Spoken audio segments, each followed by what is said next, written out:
요즘 일본 10대들 사이에서는 한글을 모른다고 하면 왕따를 당한다고 합니다.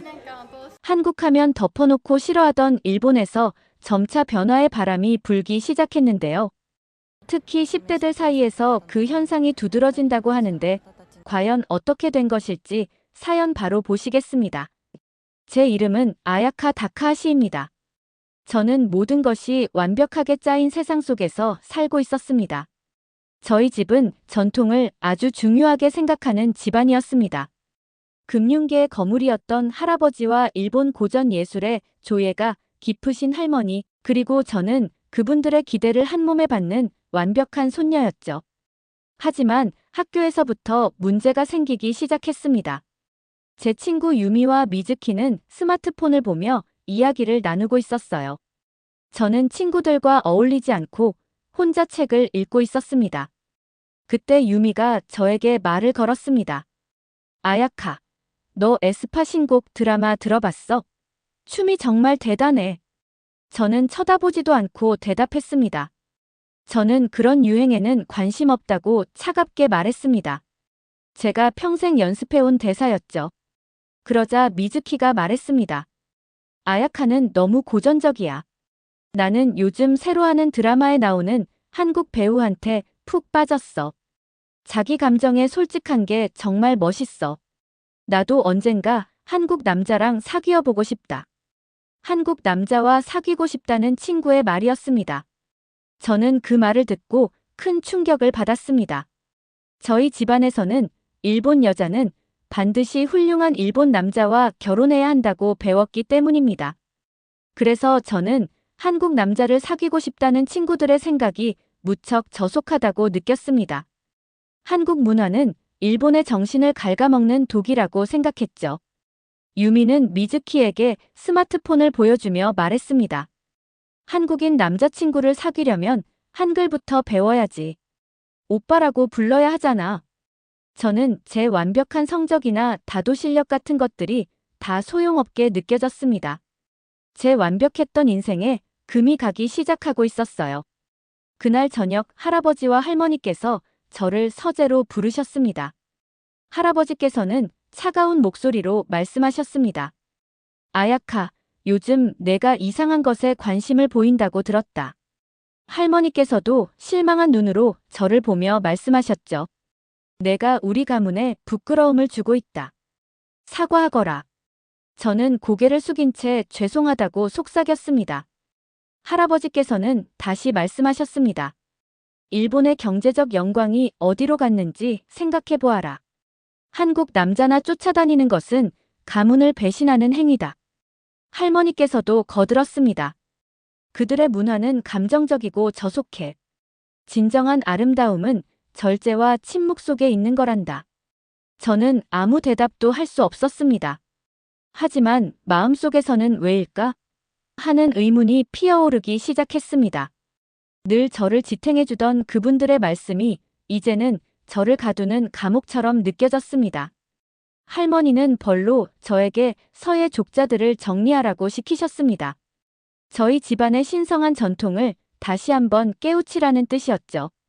그런데 족자들을 정리하던 중에 족자 뒤에 숨겨진 작은 서랍을 하나 발견하게 됐습니다. 저는 늘 완벽한 일본 전통 여성이라고 믿었던 할머니였습니다.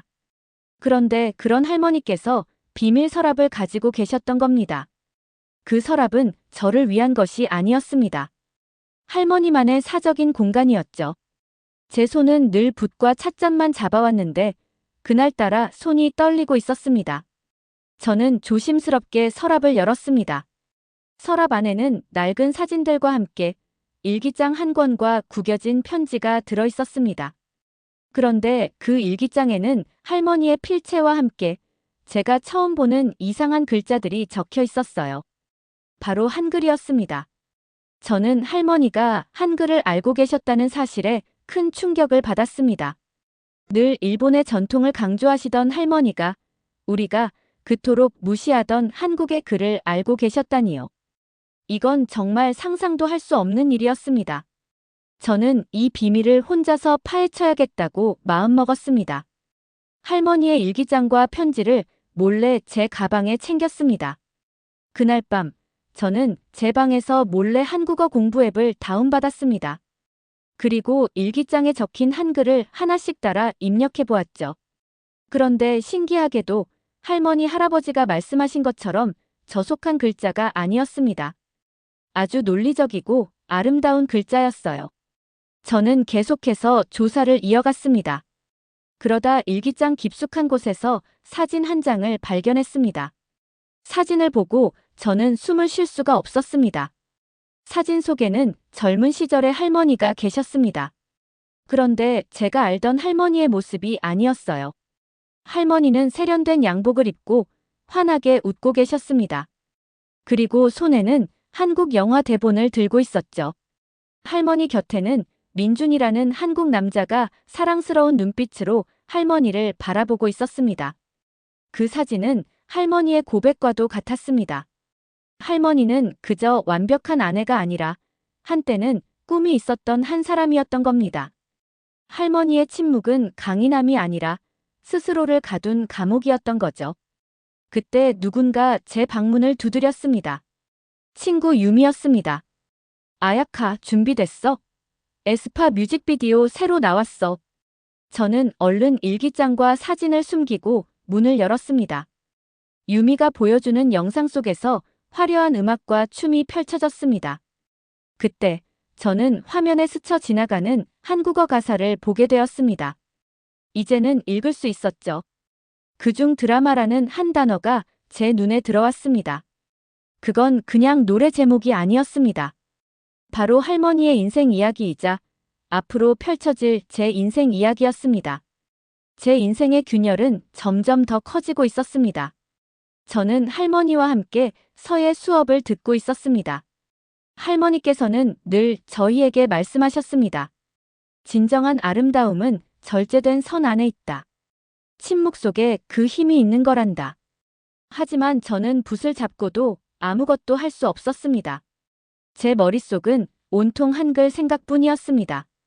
일본 글자는 감성적으로 느껴졌지만 한글은 아주 논리적인 글자처럼 보였습니다. 침묵 대신 소리를 내는 언어, 정직한 언어처럼 느껴졌죠. 저는 사진 속 젊은 할머니와 지금의 할머니 사이의 차이 때문에 마음이 아팠습니다. 지금의 할머니는 절제된 예술 작품 같았지만 사진 속 할머니는 감정이 풍부한 실제 사람처럼 보였습니다. 할머니의 일기장은 이제 제게 가장 소중하고도 위험한 물건이 되었습니다. 저는 매일 밤마다 방바닥 밑에 숨겨둔 일기장을 꺼내보았습니다. 제가 한글을 배울수록 할머니, 할아버지가 만드신 세상에 저항하는 기분이 들었습니다. 그분들이 만들어 놓은 완벽한 세상이 사실은 아주 약하다는 생각이 들기 시작했습니다. 할머니가 칭찬하시던 침묵이 이제는 저를 가두는 감옥처럼 느껴졌습니다. 가장 결정적인 단서는 민준이라는 한국 학생이 보낸 구겨진 편지 안에 있었습니다. 편지는 일본어와 서툰 한글로 함께 쓰여 있었죠. 그는 자신의 예술 활동에 대한 할머니의 변함없는 지원에 감사하고 있었습니다. 그리고 지키지 못한 약속에 대한 내용으로 편지는 끝나 있었습니다. 그가 할머니에게 그림 한 점을 바쳤다는 내용도 있었지만 더 이상의 설명은 없었습니다. 약속이 무엇인지, 그림은 어떻게 됐는지 알 수 없었습니다. 저는 꼭 알아내야만 했습니다. 그러던 중 저는 친구들의 스마트폰 화면에서 새로운 단서를 발견했습니다. 유미와 미즈키가 에스파의 드라마라는 노래를 반복해서 듣고 있었어요. 제 할머니, 할아버지가 들으시면 저속하다고 하실 만한 시끄러운 음악이었습니다. 하지만 이번에는 저도 귀를 기울여 듣고 있었죠. 그때 화면에 나타난 가사 한 구절이 제 눈에 들어왔습니다. 나는 나로 살기로 해. 거침없이 솔직하게. 이 노래는 단순한 노래가 아니라 하나의 메시지처럼 들렸습니다. 할머니의 비밀과 제 마음속 반항심을 그대로 보여주는 것 같았어요. 일본 예술의 섬세하고 절제된 아름다움과 한국 예술의 대담하고 솔직한 감정 표현은 너무나도 달랐습니다. 할머니의 세상은 말하지 않는 것이 중요했지만 이 새로운 세상은 소리 내어 외치는 것이 중요했습니다. 저는 할머니의 완벽한 모습 뒤에 숨겨진 비밀을 알게 되었습니다. 하지만 왜 할머니가 그토록 뜨거웠던 열정을 포기해야만 했는지 이해할 수 없었습니다. 그래서 저는 반드시 민준이라는 사람의 그림과 할머니의 약속에 얽힌 진실을 밝혀내야겠다고 다짐했습니다. 저는 친구들을 보면서 할아버지의 말씀을 떠올렸습니다. 할아버지는 한국 남자를 좋아하는 것을 가문의 배신이자 나약함의 증표라고 하셨죠. 하지만 친구들의 이야기를 들어보니 뭔가 다른 점이 보였습니다. 친구들은 외모나 돈이 아니라 솔직한 감정에 대해 이야기하고 있었습니다. 한국 연예인들이 자신의 감정을 숨기지 않고 진짜 자기 모습을 보여주는 점이 좋다고 했습니다. 어쩌면 친구들이 한국 문화를 좋아하는 것은 일본을 싫어해서가 아닐지도 모릅니다. 그저 저희가 갖지 못한 솔직한 감정을 원했던 것일지도 모릅니다. 제 인생은 모든 것이 정해진 대로 움직이는 연극과도 같았습니다. 모든 감정은 억제되어야 했죠. 할머니도 자신의 사랑과 열정을 숨기며 살아오셨습니다. 제 편견이 조금씩 무너지고 있었습니다. 저는 혼자서는 이 비밀을 풀 수 없다고 생각했습니다. 그래서 용기를 내어 친구들에게 다가갔습니다. 저는 떨리는 목소리로 말했습니다. 유미야, 나에게 한글 읽는 법 좀 가르쳐 줄 수 있니? 유미와 미즈키는 무척 기뻐했습니다. 늘 조용했던 제가 처음으로 마음을 연 순간이었죠. 우리는 방과 후에 도서관 구석에서 비밀 스터디 그룹을 만들었습니다. 친구들은 제게 한글의 기초를 가르쳐 주었고, 저는 일기장을 통해 알게 된 깊이 있는 내용을 공유했습니다. 우리는 함께 공부하며 즐거움을 느꼈습니다. 이것은 단순히 언어를 배우는 것을 넘어 제가 비난했던 세상과 가까워지는 과정이었습니다. 저는 용기를 내어 조사를 한 단계 더 진행하기로 했습니다. 은퇴하신 할아버지는 집안의 방대한 역사 자료들을 정리하는 것을 낙으로 삼고 계셨습니다. 할아버지의 서재에는 낡은 컴퓨터가 한 대 있었는데 그 안에는 옛날 자료들과 연락처들이 가득하다는 것을 알고 있었죠. 어느 날 밤, 저는 할아버지의 서재로 몰래 들어갔습니다. 그리고 그 컴퓨터를 이용해 민준이라는 이름과 그의 예술 활동에 대해 검색하기 시작했습니다. 오랜 기다림 끝에 마침내 화면에 오래된 신문 기사 하나가 떴습니다. 저는 심장이 마구 뛰기 시작했습니다. 흑백 사진 속에는 젊고 잘생긴 한 남자가 추상적이고 강렬한 느낌의 그림 옆에 서 있었습니다. 민준이었습니다. 기사는 한국에서 열린 그의 첫 대규모 전시에 대한 평론이었습니다. 그리고 기사 맨 아래 아주 작은 글씨로 이렇게 적혀 있었습니다. 아낌없는 지원을 보내준 익명의 일본인 후원자에게 깊은 감사를 전합니다. 할머니는 그저 사랑에 빠진 여자가 아니었습니다. 할머니는 그저 조용한 희생자도 아니었습니다. 할머니는 영웅이었습니다. 사랑하는 남자의 꿈을 위해 비밀리에 그의 활동을 후원했던 것입니다. 할머니의 열정은 약점이 아니라 강인함이었고 침묵은 희생이었습니다. 지키지 못한 약속은 사랑의 약속이 아니라 함께할 수 없더라도 그의 꿈을 응원하겠다는 약속이었던 겁니다. 그 깨달음은 제게 큰 충격으로 다가왔습니다. 조용한 순종의 상징이라고 배웠던 할머니가 사실은 전사였다는 것을 깨달았습니다. 그때 갑자기 컴퓨터가 꺼졌습니다. 그리고 서재 문이 열리더니 할머니가 서 계셨습니다. 할머니는 컴퓨터 앞에 저를 보셨고 화면에 떠 있는 기사를 보셨습니다. 할머니의 얼굴에 두려움이 스쳐 지나갔습니다. 우리는 한동안 아무 말도 하지 못했습니다.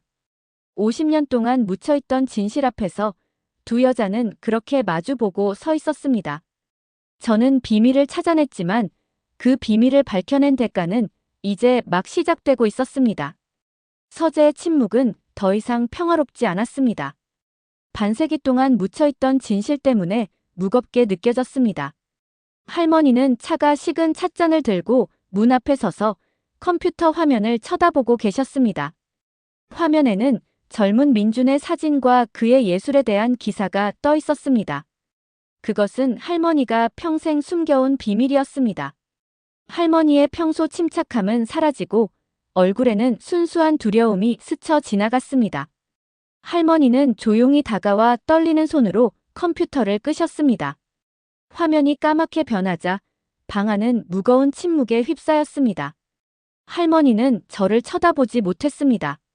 할머니, 저는 두려움과 용기가 뒤섞인 목소리로 속삭였습니다.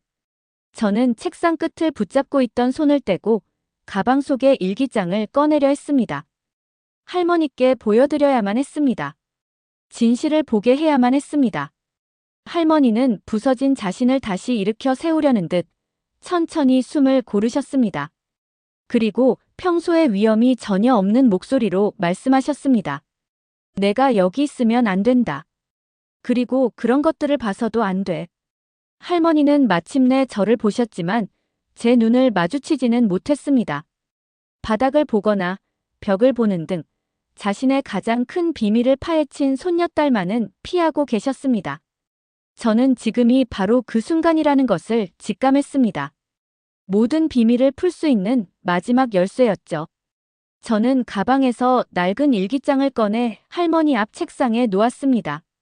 할머니는 일기장을 알아보고는 눈을 크게 뜨며 움찔하셨습니다. 익숙한 표지 위로 손을 뻗으셨지만 차마 만지지는 못했습니다. 저는 제가 번역해두었던 아름답고도 강인한 문장이 적힌 페이지를 폈습니다. 그리고 떨리지만 분명한 목소리로 그 문장을 소리내어 읽었습니다. 사랑은 빼앗는 것이 아니라 나누는 것. 할머니는 큰 충격을 받은 표정으로 저를 바라보았습니다. 이걸 어디서 이게 대체 뭐니? 할머니는 책상 끝을 붙잡으며 더듬거리며 물었습니다. 이게 할머니의 진실이에요. 제 목소리는 점점 더 강해지고 있었습니다. 할머니께서 반세기 동안 숨겨오신 진실이란 말이에요. 결국 할머니의 모습이 무너져 내렸습니다. 할머니는 책상 뒤 의자에 주저앉아 소리 없이 어깨를 떨며 우셨습니다. 그건 배신이 아니었어. 할머니는 울먹이며 말했습니다. 나는 가족을 위해서, 우리 가문의 명예를 위해서, 그리고 그 사람을 위해서 그랬던 거야.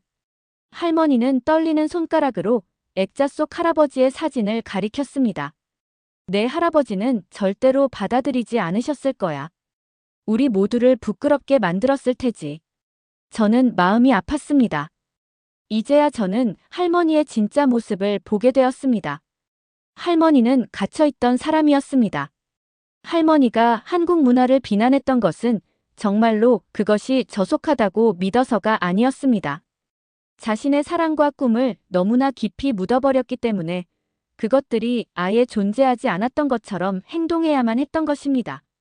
자신의 선택이 마음을 아프게 했음에도 그것이 고귀하고 옳은 일이었다고 믿어야만 했던 거죠. 이것이 바로 제가 탐정처럼 비밀을 파헤치면서 깨닫게 된 가장 중요한 사실이었습니다. 저는 할머니가 완벽한 일본 전통 여성이라고 믿었습니다. 그리고 할머니의 숨겨진 사랑과 강인한 저항의 메시지가 담긴 일기장을 발견했습니다.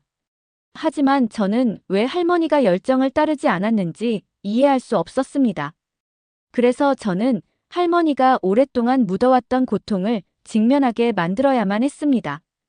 그렇게 함으로써 이 이야기 속에서 저의 역할이 무엇인지도 이해해야 했습니다. 저는 할머니를 판단하려는 것이 아니라 할머니 자신의 모습을 보여주기 위해 일기장을 폈습니다. 할머니가 화가가 되고 싶다는 꿈에 대해 적어놓은 페이지였죠. 저는 할머니가 쓰신 글을 다시 읽어드렸습니다. 할머니는 화가가 되고 싶다고 쓰셨어요. 민준의 그림이 꿈꿀 용기를 주었다고도 하셨고요. 할머니는 사랑을 포기한 게 아니에요. 할머니 자신을 포기하셨던 거예요. 할머니는 소리 없이 어깨를 들썩이며 우셨습니다. 나는 할 수 없었어. 할머니는 예전의 힘을 모두 잃은 목소리로 속삭였습니다. 가족들, 내 할아버지, 그들은 이해하지 못했을 거야. 저는 친구 유미와 미즈키를 떠올렸습니다. 그들이 솔직한 한국 남자를 만나고 싶어 했던 것은 나약함이 아니라 강함이었습니다. 그것은 희생을 강요하는 사랑이 아닌 진짜 사랑을 찾으려는 용기였습니다. 저는 확신에 찬 목소리로 말했습니다. 아니요, 이해했을지도 몰라요. 세상은 변했어요. 그리고 그건 좋은 일이라고 생각해요. 제 친구들은 감정을 숨기는 사람이 아니라 솔직한 사람과 함께하고 싶어 해요. 우리에게 부족한 감정의 가치를 아는 문화에 끌리는 거예요. 제 말이 끝나자 할머니는 참았던 눈물을 터뜨리셨습니다. 수십 년간 쌓아온 침착함이 눈물과 함께 씻겨 내려가는 것 같았습니다. 저는 책상 너머로 손을 뻗어 할머니의 손을 잡았습니다. 할머니는 부서진 사람이 아니에요. 할머니는 영감을 주는 사람이었고, 영웅이었고, 예술가셨어요.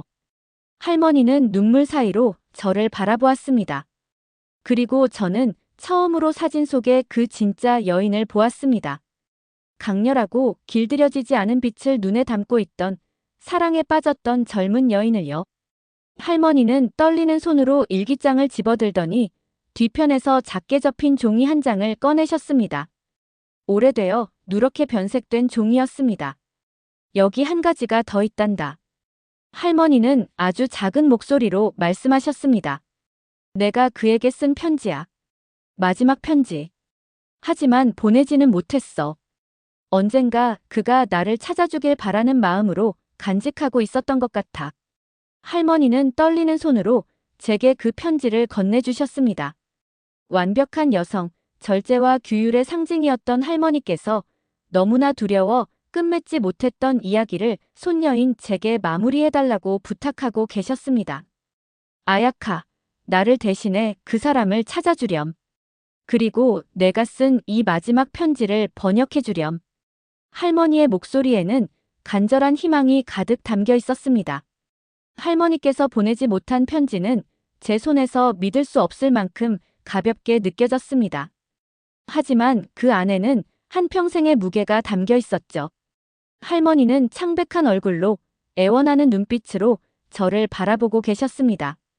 저는 떨리는 손으로 편지를 펼쳤습니다. 종이는 낡고 발에 있었지만 글씨는 선명했습니다. 저는 조용한 서재 안에서 조용히 편지를 소리내어 읽기 시작했습니다. 사랑하는 내 딸, 아야카에게. 나는 이 편지를 썼지만 보낼 용기가 없구나. 내 아버지는 결코 이해하지 못할 것이다. 그는 이것을 배신이라고 생각하겠지. 예수를 향한 나의 사랑을 나약함으로 볼 것이다. 나는 너에게 전통과 명예로운 삶을 주기 위해 나 자신의 삶을 포기해야만 한단다. 언젠가 내가 나를 용서해 주기를 바란다. 민준. 저는 숨을 멈췄습니다. 편지는 민준이 할머니께 보낸 것이 아니었습니다. 할머니가 자신의 딸, 즉 제 어머니께 쓴 편지였습니다. 하지만 그 내용은 같았습니다. 할머니는 포기해야만 했던 예술에 대한 사랑의 증거로 이 편지를 수십 년간 간직해 오신 겁니다. 아름다운 필체로 쓰인 마지막 문장은 용서를 구하는 말이 아니었습니다. 그것은 희망의 메시지였습니다. 언젠가 다시 만나자. 꼿꼿했던 할머니의 어깨가 떨리기 시작했습니다. 반세기 동안 참아왔던 눈물이 마침내 터져나와 조용히 뺨을 타고 흘러내렸습니다. 할머니는 초상화 속의 완벽한 여성이 아니었습니다. 살아보지 못한 삶에 사로잡힌 분이셨습니다. 사랑뿐만 아니라 자기 영혼의 일부를 희생하신 겁니다. 그때 문이 열리고 할아버지께서 서 계셨습니다.